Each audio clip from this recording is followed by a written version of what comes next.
Now it is my honor to introduce our First Lady, Dr. Jill Biden.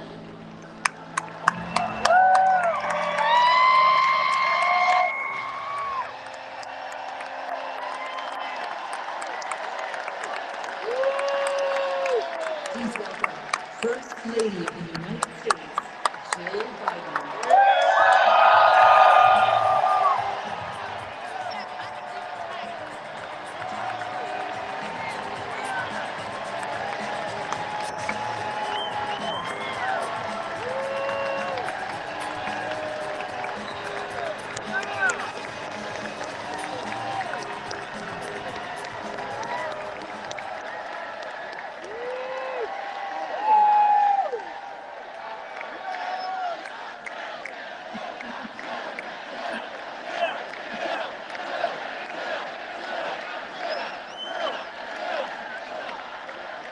Thank you. Thank you so much. Love you too.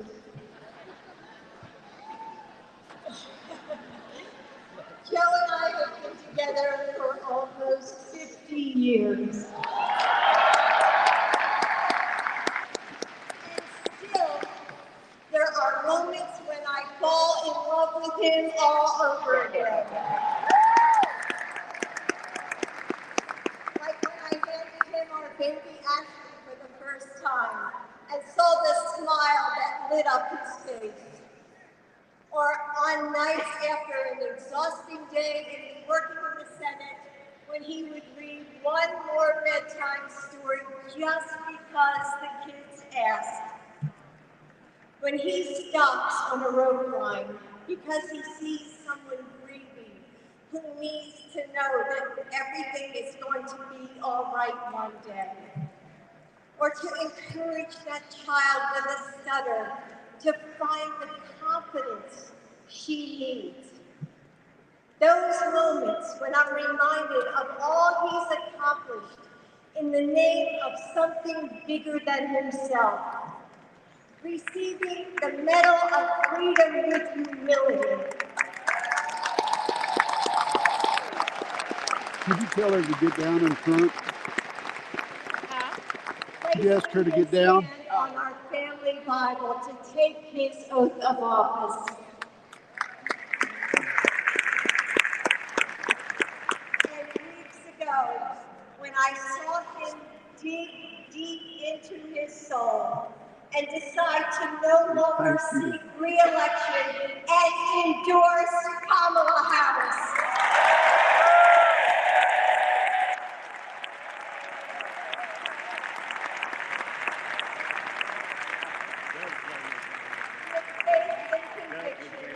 Joe knows that our nation's strength doesn't come from intimidation or cruelty.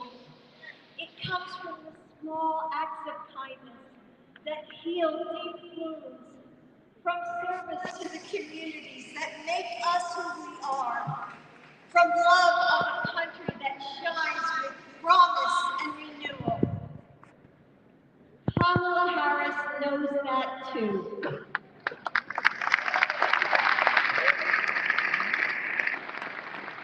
Our son Beau first worked with Kamala when he was Attorney General of Delaware.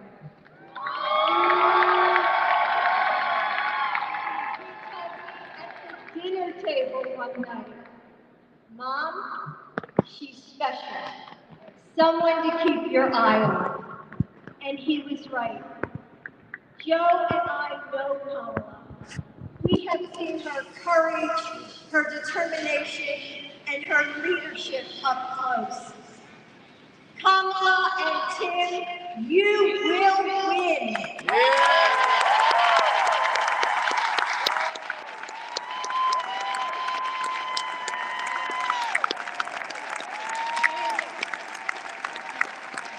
you are inspiring a new generation.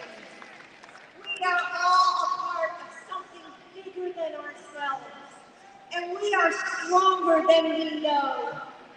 The future of our country is in the hands of those in this room and all of you watching at home.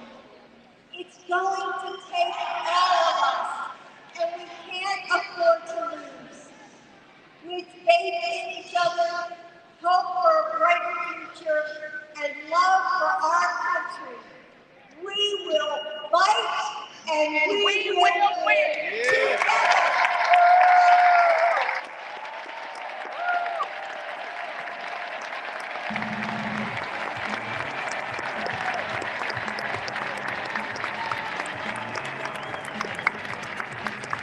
Folks, I'm sorry for the shaky, the video being shaky. I apologize.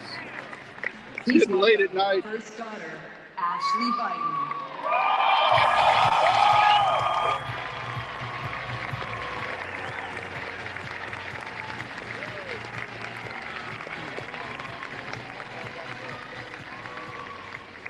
Good evening. I have this memory. It's the eve of my 8th birthday. Dad is still in D.C., heading to urgent matters in the Senate. That night, as a surprise, Mom told me, Flo, and Hunter to get in the car.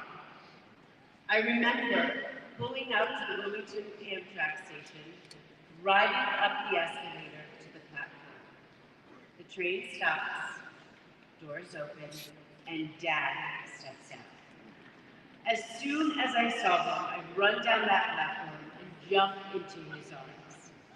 Like magic, Mom brought out a cake, they sang happy birthday, and I blew out the candles. Dad hugged me, and he said that he had to get back to work. He crossed to the southbound train, and off he went to D.C. That was a snapshot of one moment, of one day, on this extraordinary journey of being Joe Biden's daughter.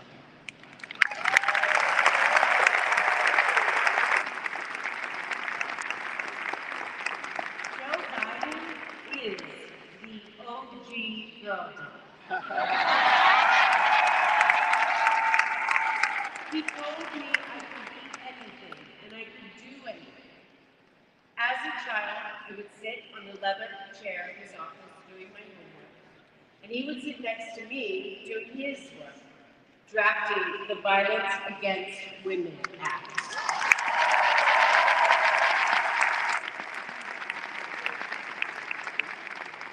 And he wasn't just a girl dad. I could see, and he wasn't just a girl dad, I could see that he valued and trusted women. How he listened to his mother, how he believed in his sister, and most of all, how he respected my mother's career. Dad was always there, doing everything he could to be a true partner to her. Dad, you always tell us, but we don't tell you enough, that you are the love of our lives and the life of our love.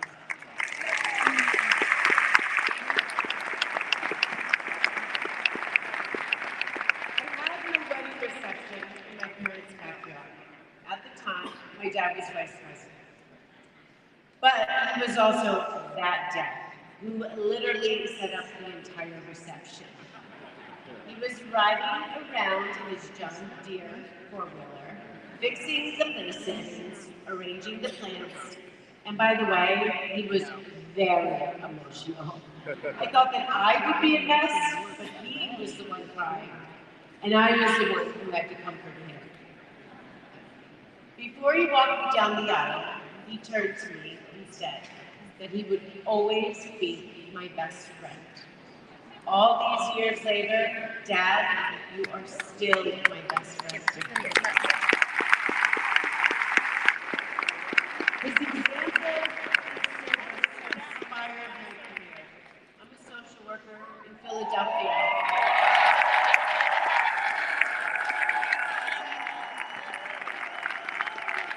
I support formerly incarcerated women as they heal from past trauma and they reclaim their lives. Dad always told me that I was no better than anybody else and nobody was better than me. He taught me that everyone deserves a fair shot and that we shouldn't leave anyone behind. That's what we learned from a fighter who has been underestimated his entire life. When I look at Dad, I see grace, strength, and humility. I see one of the most consequential leaders ever in history.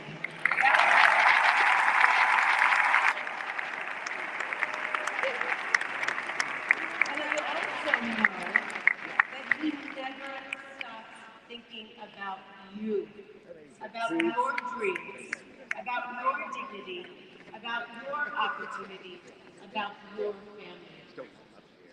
Dad knows that family is everything.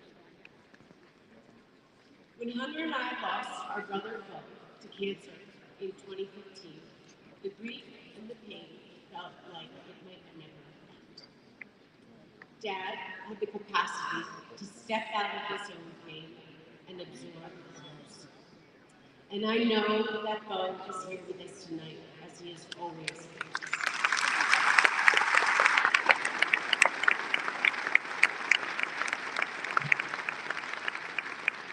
After Bo passed, I got this tattoo on my wrist. It says, "Courage, dear heart." A reminder to myself to keep going, to get back up, like my dad has always done. He has taught me that a courageous heart is a miraculous thing. A courageous heart can heal a family. A courageous heart can heal a nation, and maybe even the world. And now, this election requires the courageous hearts of all of us. In 2020, my dad selected Kamala Harris to beat Donald Trump. And he knows in 2024, she will beat Donald Trump again.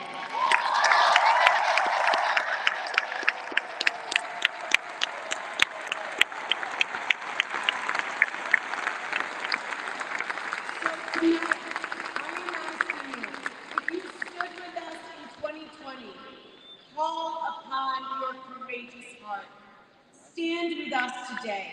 Work harder than you have ever worked before in your life. This is the fight of our lifetime. Our freedom, our democracy, our reproductive rights. All of it is on the ballot. And I know together we can do this. Because my dad helped show us the way.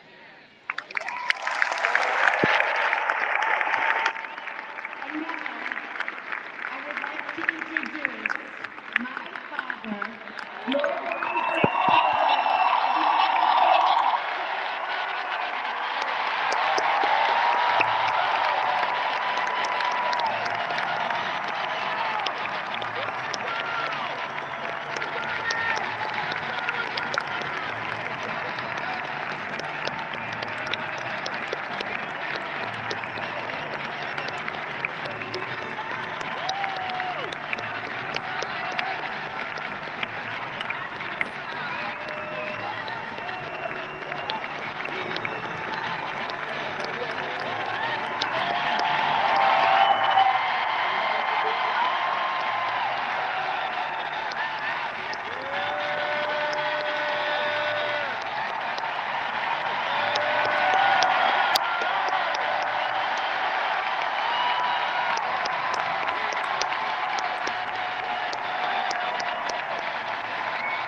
Tell you what.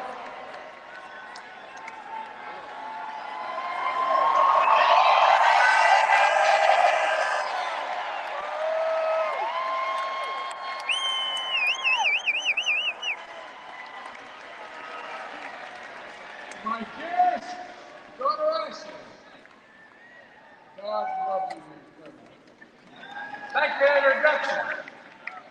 It's been my courageous heart, along with Hunter and our entire family, and especially our rock, Jill.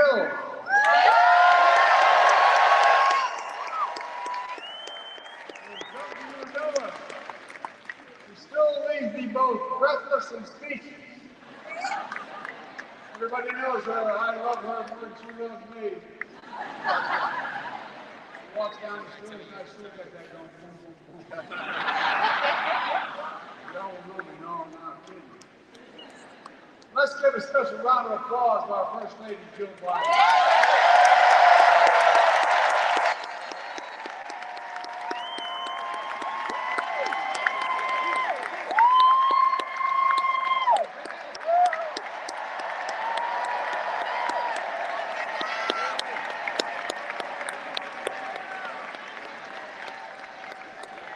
I can't use that expression for real. Say, Joey, family is the beginning, the middle, and the end.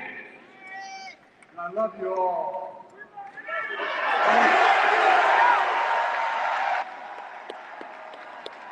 And America, I love you.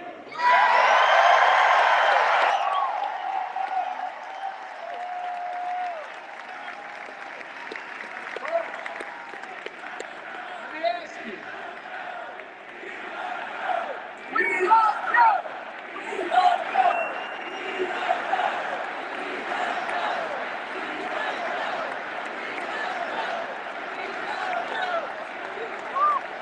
Let me ask you. Are you ready to vote for freedom? Are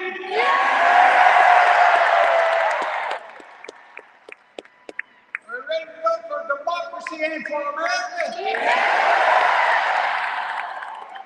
ask you. Are you ready to elect Kamala Harris in 10 years?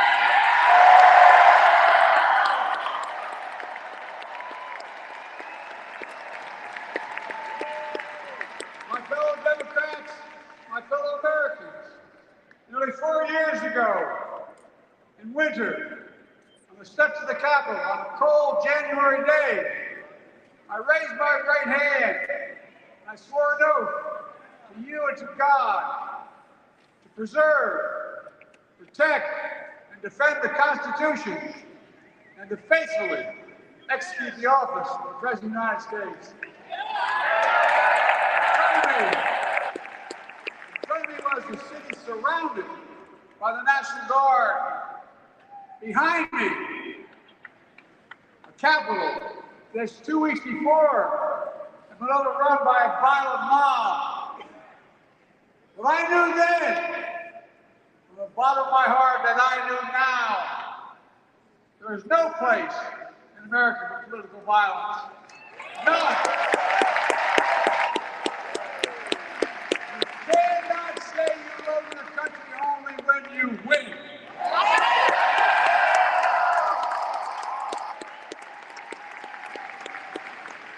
In that moment, I wasn't looking to the past, I was looking to the future. I spoke of the work at hand, the moment we had to meet. It was, as I told you then, a winter of peril and possibility. Of peril and possibility. We're in the grip of a once-in-a-century pandemic. Historic joblessness.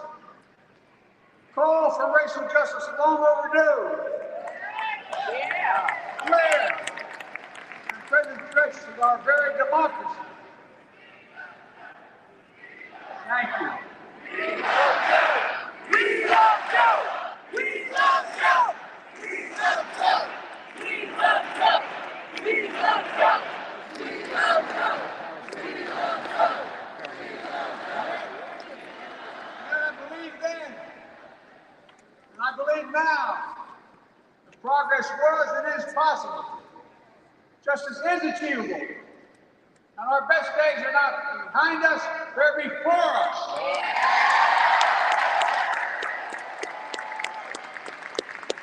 Now it's summer. Winter is past. And with grateful heart, I stand before you now on this August night to report that democracy has prevailed.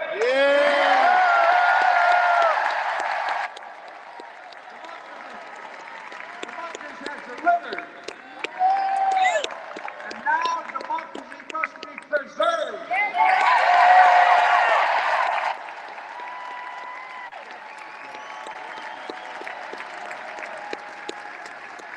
You've heard me say it before. We're facing an inflection point. One of those rare moments in history when the decisions we make now will determine the fate of our nation and the world for decades to come. That's not hyperbole, I mean it literally. We're in a battle for the very soul of America. I ran for president in 2020 because of what I saw in Charlottesville in August of 2017. Extremists coming out of the woods, carrying torches, their veins bulging from their necks, carrying Nazi swastikas, and chanting the same exact anti-Semitic violence that was heard in Germany in the early 30s. Neo-Nazis, white supremacists, the Ku Klux Klan, so emboldened by a president then in the White House that they saw as an ally. Yeah, that's the truth. They didn't even bother to wear their hoods. Hate was on the march in America. Old ghosts in new garments. Yep. Stirring up the oldest division. Stoking the oldest fears. Giving oxygen to the oldest forces that they long sought to tear apart America. In the process, a young woman was killed. When I contacted her mother, I asked about what happened. She told me. When the president was asked what he thought had happened, Donald Trump said, and I quote, "There are very fine people on both sides." My God. That is what he said and what he meant. That's what I realized. I'd listened to the admonition of my dead son. I could not stay in the sidelines. So I ran.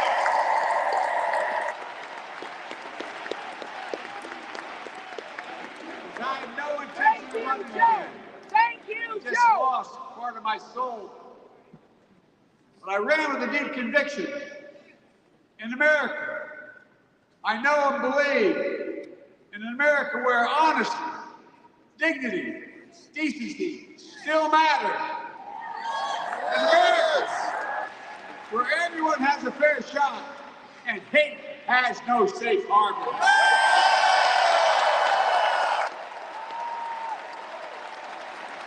In America, where the fundamental creed of this nation, that all of us are created equal, is still very much alive. And a broad coalition of Americans joined with me. 81 million voters voted for us.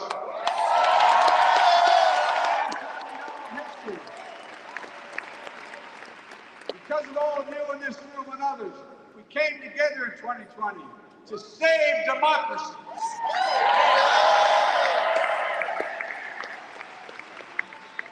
As your president, I've been determined to keep America moving forward, not going back.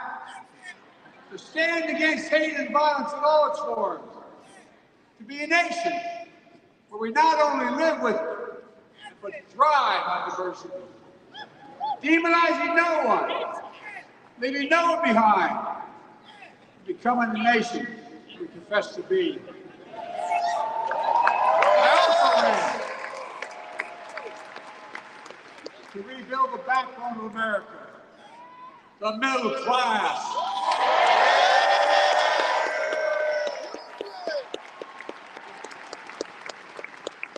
I made a commitment to you that I be a president for all Americans, whether you voted for me or not. We have done that. Studies show the major bills we have passed actually delivered more to red states than blue. Yes! The job of the president is to deliver to all Americans. Yes! Because of you, and I'm not exaggerating, because of you, we've had one of the most extraordinary 4 years of progress ever. When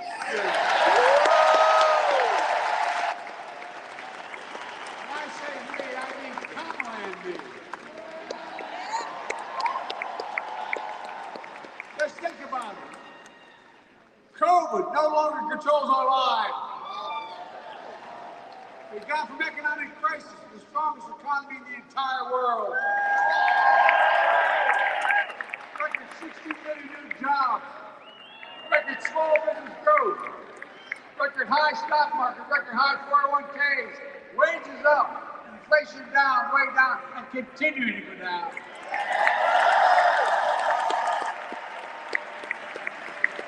The smallest racial wealth gap in 20 years. And yes,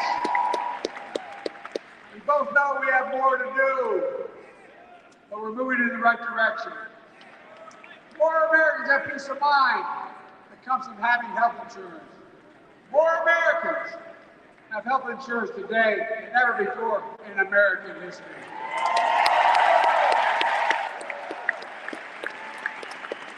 And after, as a young senator beginning to fight for 50 years to give Medicare the power to negotiate low prescription drug prices, we finally beat Big Pharma.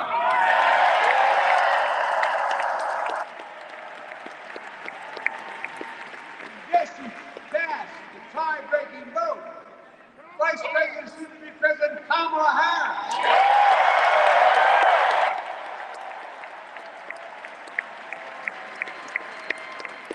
And now it's the law of the land. Instead of paying $400 a month for insulin, seniors with diabetes will pay $35 a month. The law we passed already includes, starting in January, every senior's total prescription cost can be capped at $2,000 no matter how expensive it was. What we don't focus on, and our Republican friends don't seem to understand, our reforms don't just save seniors money, they save the American taxpayers money. You know what we just passed saved?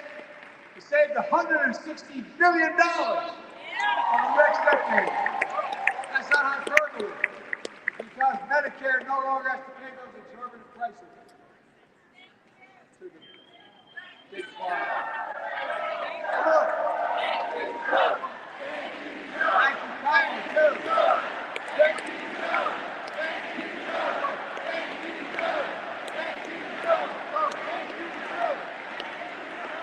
How can we have the strongest economy in the world without the best infrastructure in the world? Donald Trump promised infrastructure week, every week, for 4 years. And you never built a damn thing. Yeah!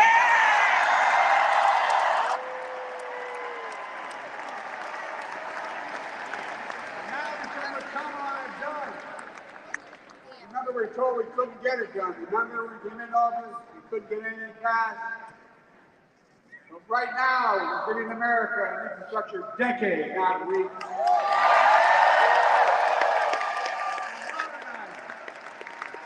Our roads, our bridges, our ports, our airports, our trains, our buses. Removing every lead pipe from schools and homes, so every child can drink clean water. Providing affordable high-speed internet to every American, no matter where they live, not unlike what Roosevelt did with electricity. And so much more. We are uniting the country. We're growing our economy. We're improving our quality of life. And we're building a better America.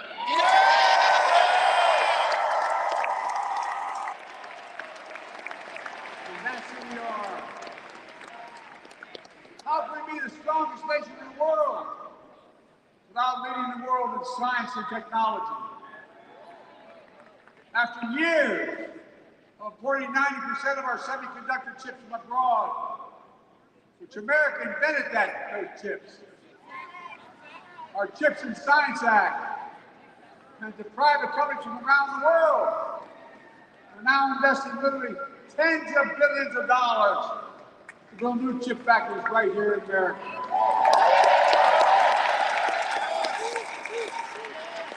That's creating tens of thousands of jobs.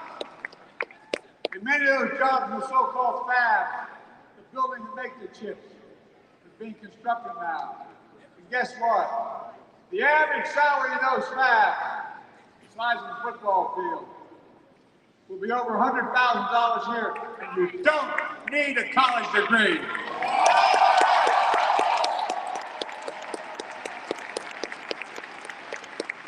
Because of you, and so many electeds out there. American manufacturing is back. We're going to say we wouldn't lead the world in manufacturing. 800,000 new manufacturing jobs.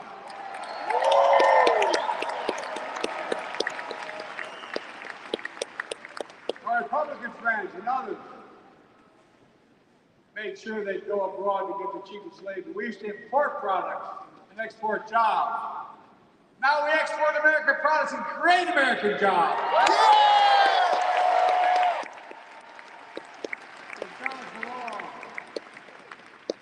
With every new job, with every new factory, pride and hope is being brought back to communities throughout the country that were left behind.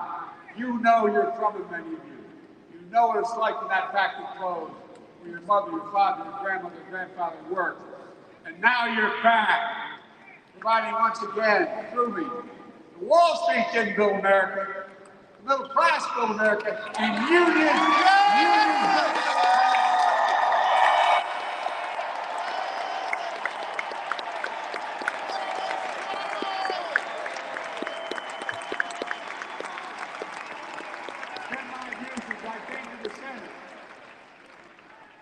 That's why I'm proud to be the first president to walk a picket line.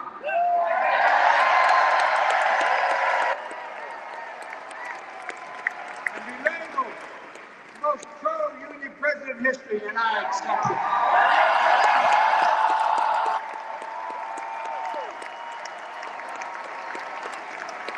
If the unions do well, we all do well.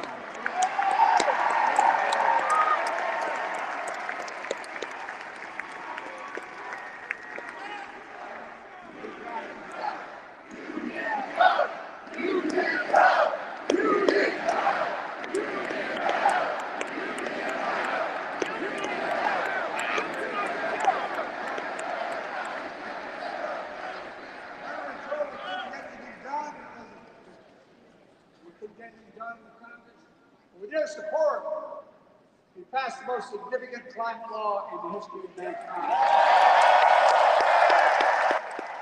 That's Kamala. $370 billion. Cutting carbon emissions in half by 2030. Launching a climate corps, similar to AmeriCorps or Peace Corps, creating tens of thousands of jobs for young people in the future. We're going to make sure this continues. $100,000 thousands of jobs in clean energy for American workers, including the IBEW installing 500,000.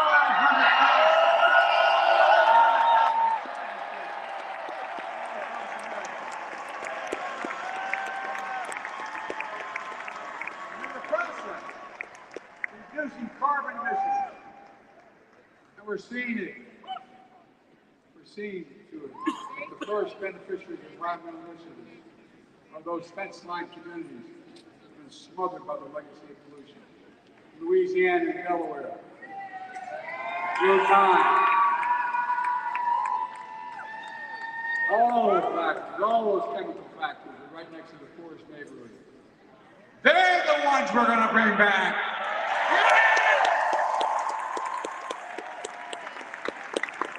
How?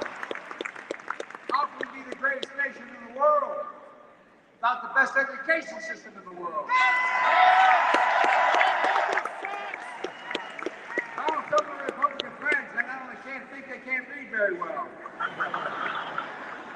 Seriously, think about it. Look at their project 2025. During the pandemic, Kamala helped states and cities get back their schools back open. We gave public school teachers a raise.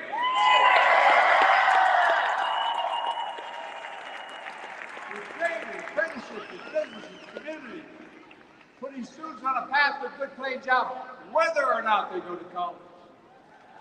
And by the way, we're making college a hell of a lot more affordable.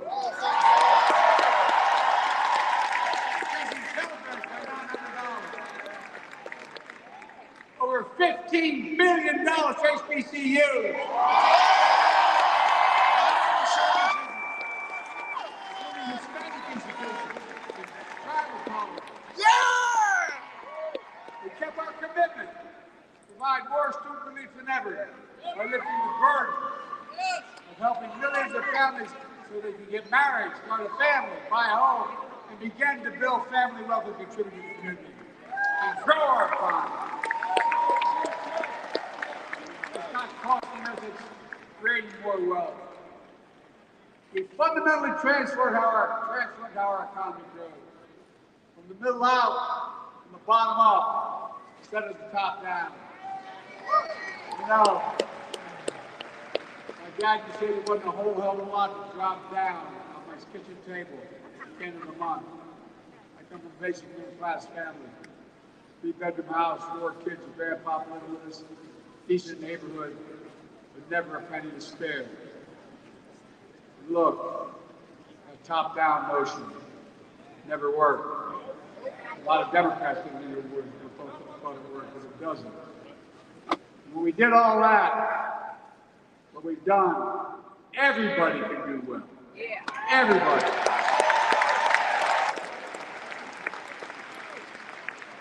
Donald Trump calls America a failing nation. That's it. Think about this. Think about this. He publicly says to the whole world, I'm going to say something outrageous. I know more foreign leaders by their first names and know them more than anybody alive. Just because I'm so damn old. I'm not joking. Think of the message he sends around the world. When he talks about America being a failing nation, he says we're losing. He's the loser.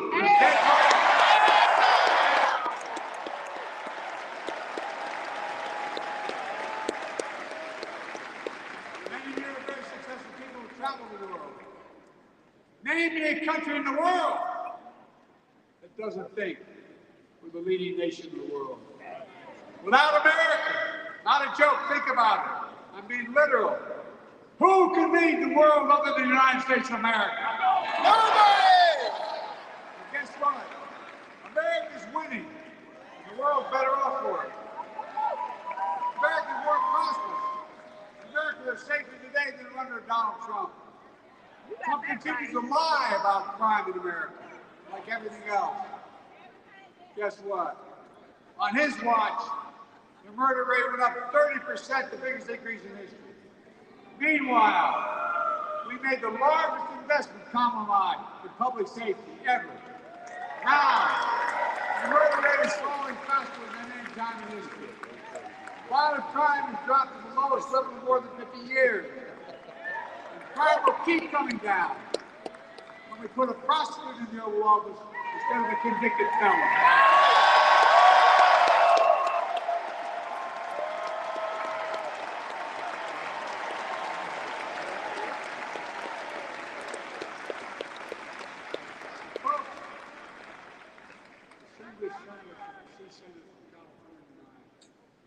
Passed the first ban on assault. Guess what? It worked. If we care about public safety, we need to prevent gun violence. And it makes me ashamed when I travel the world, which I do. More children in America are killed by a gunshot than any other cause in the United States. More die from a bullet than cancer, accidents, or anything else in the United States of America. My God. That's why Kamala and I are proud. We beat the NRA when we passed the first major bipartisan legislation around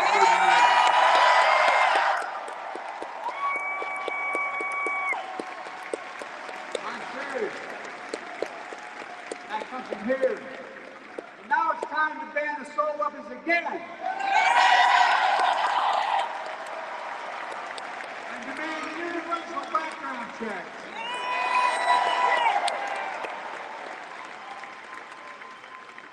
It's hard. I never thought I'd stand before a crowd of Democrats and refer to the president as a liar so many times. Tell the I'm not truth. trying to be funny. It's sad. Trump continues to lie about the border. Here's what he won't tell you. Trump killed the strongest bipartisan border deal in the history of the United States. And we negotiated with the Senate Republicans in 4 weeks. Once it passed, we never acknowledged those expansive border change in America this day. He called senators to say, don't support the bipartisan bill. He said it would help me politically and hurt him politically. Right. My God. Yeah, tell the I'm truth. serious, think about it, not a joke. Yeah. Ask even the press who doesn't like me, they'll tell you that's true. Typically Trump, once again, putting himself first and America last. Yeah. Then I had to take executive action. The result of the executive action I took, border encounters have dropped over 50%. In fact, there are fewer border crossings today than when Donald Trump left office. And unlike Trump, we will not demonize immigrants, saying they're the poison of blood of America. Poison of blood of our country. Kamala is committed to strengthening legal immigration, including protecting dreamers and more.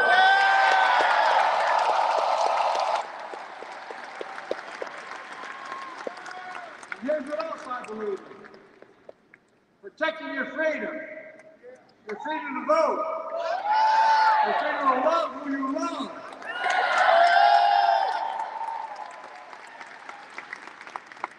And your freedom to choose.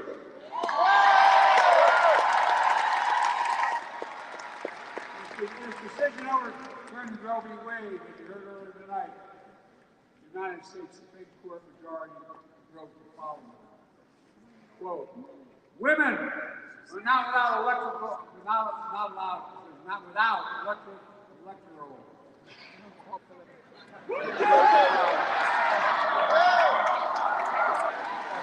No kidding. MAGA Republicans found out the power of women in 2022. And Donald Trump is going to find out the power of women in 2024.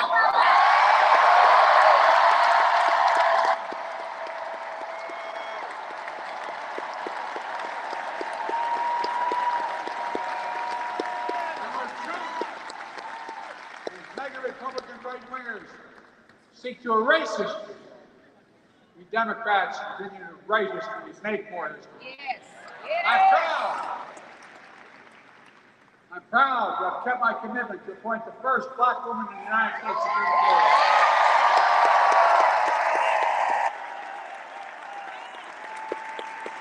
Thank Brown Jackson. Symbol for every young woman in America. That you can do anything. Thank you, I'm Joe. proud. I've kept my commitment to have an administration that looks like America. It's tapped in the full talent of our nation. Most diverse cabinet in history, including the first black woman of South Asian descent to serve as vice president. And will soon serve as the 47th president of the United States.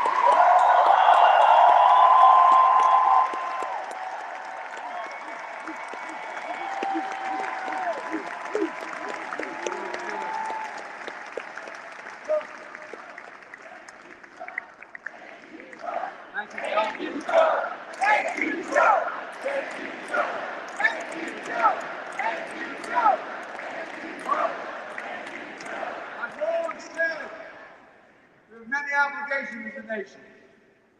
Well, I got in trouble years ago for saying I'd make no apologies. We have only one truly sacred obligation: to prepare and equip those we send to war and care for them and their families when they come home and when they don't. That's why I'm so proud that Britain signed the PACT Act. One of the most significant laws ever, helping veterans and their families exposed to toxic materials like burn pits and Agent Orange. I was around during the Vietnam War. It's hard. No one was able to prove that there's illness as a consequence of Agent Orange.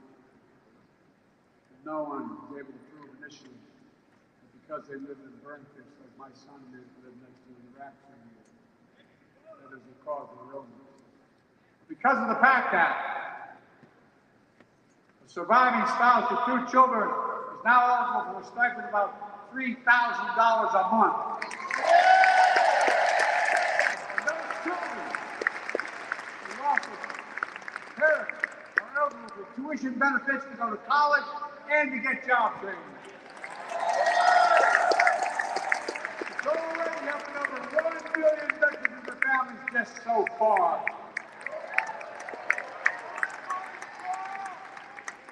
I love them, and I'm so proud of my son, too. We get it. But guess who doesn't get it? Who doesn't respect our veterans? We know from his own chief of staff, 4-star General John Kelly, that Trump, when in Europe, would not go to the grave sites of one of his friends. Brave. Yeah, he said it's a coward. Gave their life in this country. He called them suckers and losers. Who in the hell does he think he is? Who does he think he is? No words of person. They're not the words of person. Not worthy of being commander-in-chief. Period. Not then, not now, and not ever.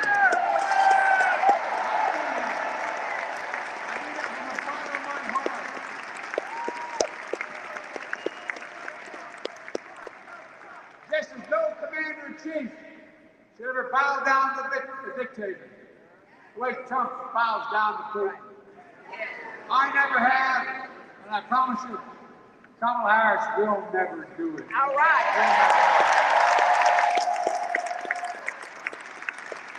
When Trump left office, Europe and NATO was in tatters. Not a joke. America First doctrine changed our whole image in the world. Well, I spent, they gave the hours, 190 hours, some total, to my counterparts and heads of state in Europe to strengthen NATO. We did. We united Europe, like it hadn't been united for years, adding Finland and Sweden to NATO.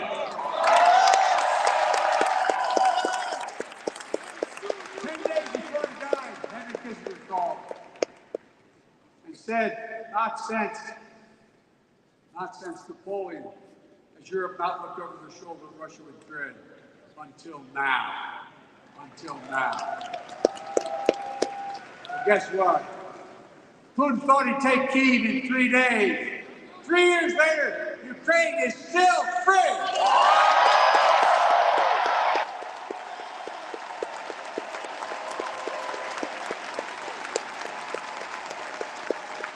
When I came to office, the convention wisdom was that China would inevitably surpass the United States. They haven't noticed. No one's saying that now.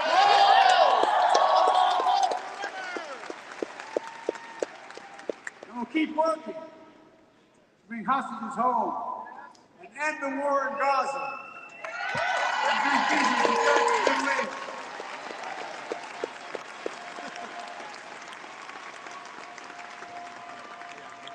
As you know, I wrote a peace treaty for Gaza. A few days ago, I put forward a proposal that brought us closer to doing that than we've done since October 7th. We're working around the clock, my Secretary of State, to prevent a wider war, reunite hostages with their families, and surge humanitarian health and food assistance into Gaza now.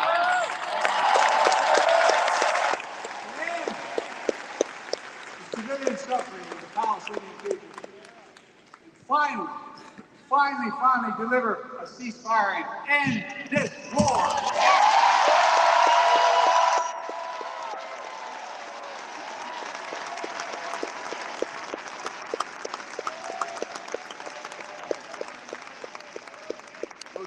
Those protesters out in the street that have a point. A lot of innocent people are being killed on both sides. Yes, we worked around the clock to bring home wrongfully detained Americans and others from Russia. One of the most complicated swaps in history. But they're home. Tom and I are going to keep working. And all Americans wrongfully detained around the world. Home! I mean it. Folks, I've got 5 months left of my presidency. I've got a lot to do. I intend to get it done.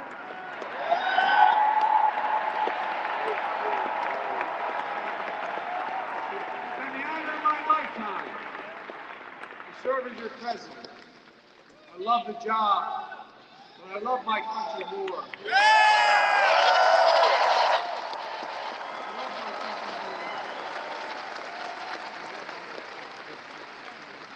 All this talk about how I'm angry and all those people that said I should step down. It's not true. We love you!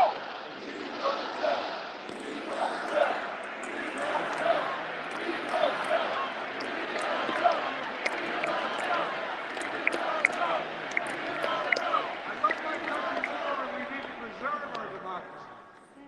In 2024, we need you to vote.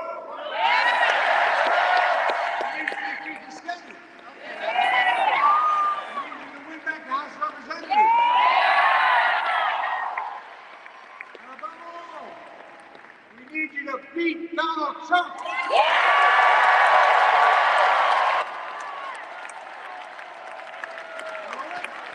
Kamala and Tim.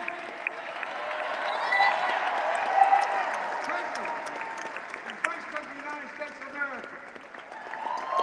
Look, they'll continue to lead America forward, creating more jobs, standing up for workers, growing the economy, lower the cost to American families so they just have a little more breathing room. We've made incredible progress. We have more work to do. And Kamala and Tim will continue to take on corporate greed and bring down costs.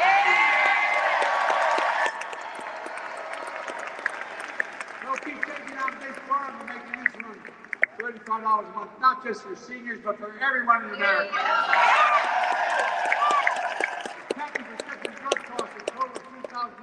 Not just for seniors, but for everyone. Folks, that's going to save America again. Tens of billions of dollars. Folks, He'll make housing more affordable. Building 3 million new homes. Providing $25,000 down payment assistance for the first-time home buyer. More than the 10 we approved. Donald Trump wants a new tax on imported goods. Food, gas, clothing, and more. No! You know what that will cost the average family, according to experts?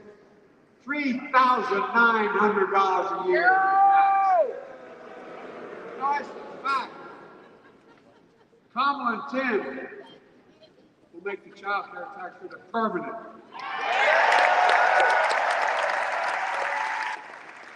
Lifting millions of children out of poverty and helping millions of families get ahead. You know what Trump has? He created the largest debt any president had in 4 years with his $2 trillion tax cut for the wealthy. Well, Trump has a new plan. He wants to provide a $5 billion tax cut for corporations and very wealthy. Put us further in debt. Folks, you know we have 1,000 billionaires in America. You know what the average tax rate they pay? 8.2%. If we just increase their taxes, we propose to 25%, which is the highest tax rate even. It would raise $500 billion new dollars over 10 years. And they'd still be very wealthy. Look, Kamala and Tim are going to make them pay their fair share. They'll protect Social Security and Medicare. Trump wants to cut Social Security and Medicare. Kamala and Tim will protect your freedom. They'll protect your vote right, your right to vote. They'll protect your civil rights. And you know Trump will do everything to ban abortion nationwide. He will. You know, Kamala and Tim will do everything they possibly can. That's why you have to elect the Senate and the House to restore Roe v. Wade.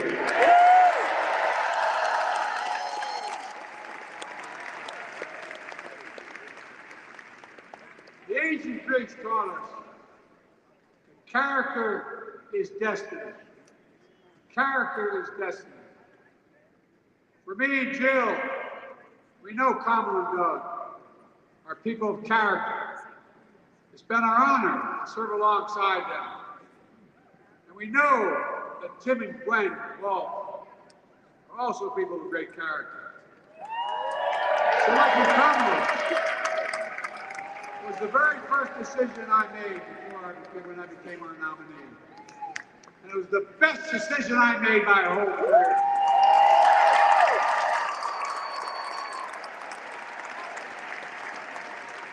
We've not only gotten to know each other, we've become close friends. She's tough, she's experienced, and she has enormous integrity. Enormous integrity. Her story represents the best American story. And like many of our best presidents, she was also vice president.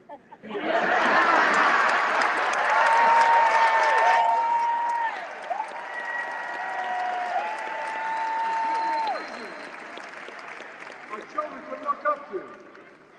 She'd be a president respected by world leaders because she already is.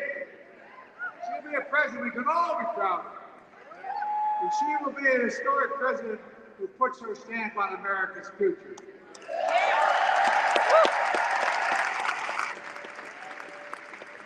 This will be the first presidential election since January 6th.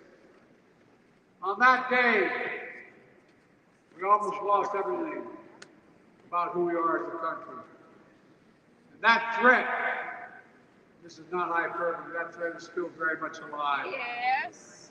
Donald Trump says he will refuse to accept the election result if he loses again. Think about it. He means it. Think about it. He's promising a bloodbath if if he loses, in his words. And that he'll be a dictator on day one, in his own words. By the way, this sucker means it. No, I'm not joking. Think about it. Anybody else said that in the past, you think he was crazy. He was crazy. You think it was an exaggeration, but he means it. We can't let that happen. Folks, all of us carry a special obligation. Independents, Republicans, Democrats. We saved democracy in 2020, and now we must save it again in 2024.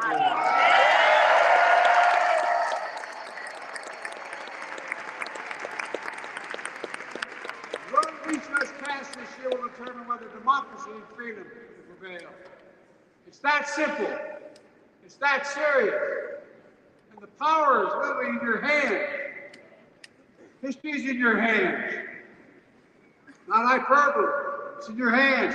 America's future's in your hands. Let me close with this.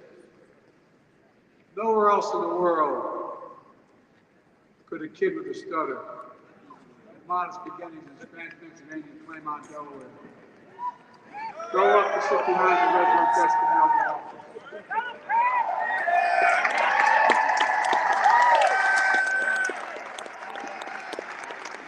That's because America is, and always has been, a nation of possibilities. Possibilities. You must never lose that. Never. Kamala and Tim understand that this nation must continue to be a place of possibility. Not just for the few of us, but for all of us.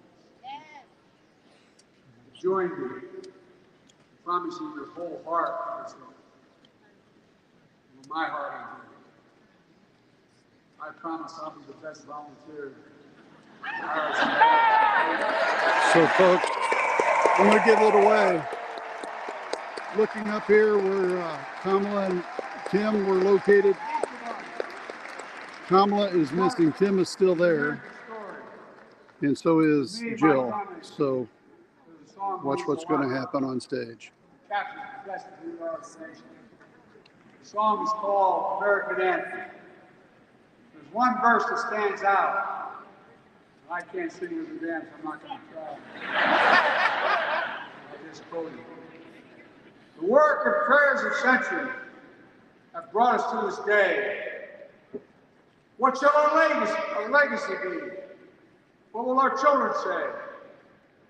Let me know in my heart when my days are through.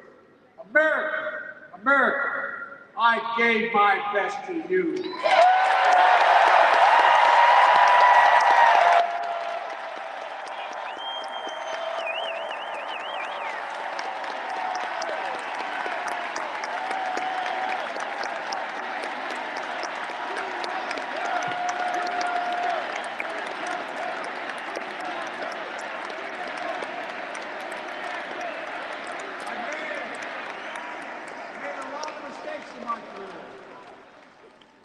Gave my best to you. For 50 years, like many of you, I've given my heart and soul to our nation. And I've been blessed a million times in return with the support of the American people. I've either been too young to be in the Senate because I wasn't 30 yet, and too old to stay as president. But I hope you know how grateful I am to all of you. I can honestly say, and I mean this in the bottom, give me my word as a Biden, I can honestly say I'm more optimistic about the future than I was when I was elected as a 29-year-old United States Senator.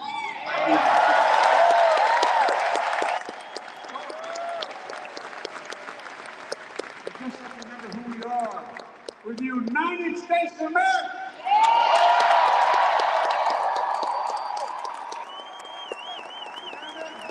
We cannot do when we do it together. God bless you all, and may God protect our troops.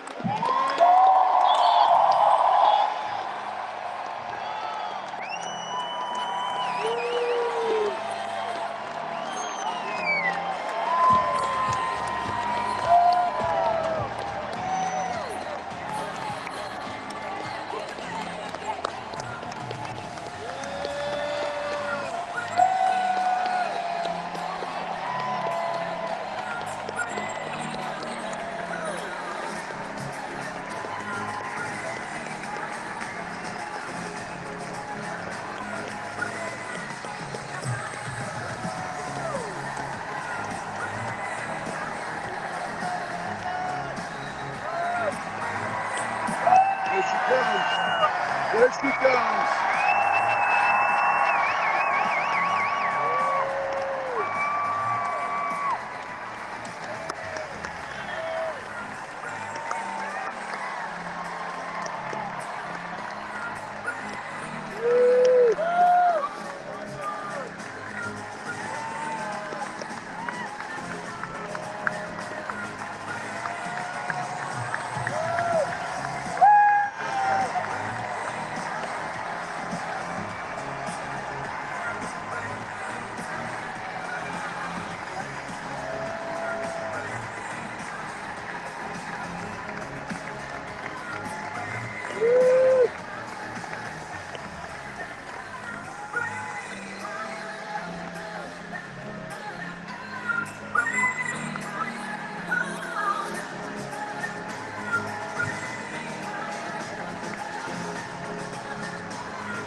Folks, thanks for coming to watching Coffee with Democrats with us tonight. We're live from the floor of the Democratic National Convention in Chicago, Illinois at the United Center. We just watched Jill Biden's speech, followed by Joe Biden's speech. And it's great to see the family and Kamala, her husband, Jim Elmoff, and all of the Biden family up on the stage together for kind of a final hurrah. And also a transfer of power, basically, within the Democratic Party, handing off the baton from Joe Biden to Kamala Harris. It's a great day, and it's a great, great experience. We're going to miss this day, so we're looking forward to a great opportunity with another great, great woman. Thank you, everybody, for coming on to Coffee with Democrats. It's such a joy to have you come on and watch the show with us and experience what we experience. Until the next time, folks, please be safe.